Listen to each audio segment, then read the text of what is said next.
Tungkol po sa posibleng pagka-revoke ng franchise ng SMNI. Tingnan natin. Sabi ni former Bayan Muna Representative Teddy Casino, sabi niya, mas magiging matiwasay at maganda ang takbo ng Pilipinas kung wala yung ganyang klaseng mga media entity.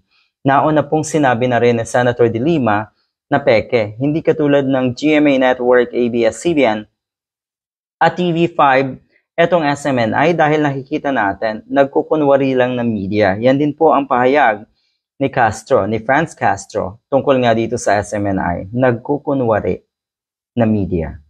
Ang totoo niyan, ang balita natin, hindi naman daw talaga mga journalists yung mga naandyan. Di ba pag media, pag isang media organization, binubuo yan. Karamihan sa mga bumubuo dyan ay mga journalists. Okay? Mga media personality, media persons. Alright? Pero, kung titignan nyo po, abay, si Calvo, si Badoy, mga journalist ba yan? Si Duterte, o di ba hindi? At marami pa pong iba. So, ang ibig sabihin, hindi talaga journalism ang tinatakbo or hindi talaga totoong pagbabalita ang intensyon netong SMNI.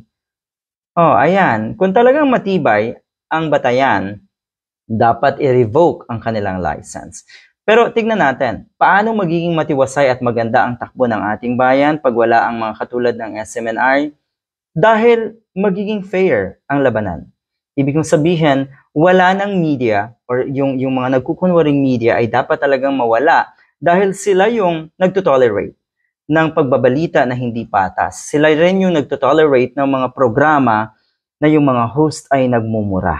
Yung mga host ay nare-red tag at tinitira yung mga organizations na personally ay ayaw nila. Ganun po yung nangyayari. At bukod nga po sa etong SMNI ay tinotolerate yung mga ganong klaseng programa, yung mga ganong klaseng commentator sa mga programa nila. Ang SMNI din po ay kilala na nagpapakalat nga ng fake news, na kadalasan misinformed yung mga reporters nila, sinasabihin na natin, yung mga journalist kuno nila, hindi naman totoong nagre-research yung mga yan. So yun yung masama. At higit sa lahat, madalas ay nagpapakalat ng hate at nagsispread nga ng disagreement ang mga katulad na itong network. Kaya siguro sinabi na itong si former Bayan Muna Representative na totoong magiging matiwasay ang ating bansa, magiging maganda ang takbo ng kaisipan din ng ating mga kababayan kung walang ganitong klaseng network dito sa atin. Diba? Ako'y naniniwala talaga na bukod sa salot, ay panlalason din or lumalason din sa kaisipan ng mga kababayan natin yung mga katulad na network or netong network na ito. Diba?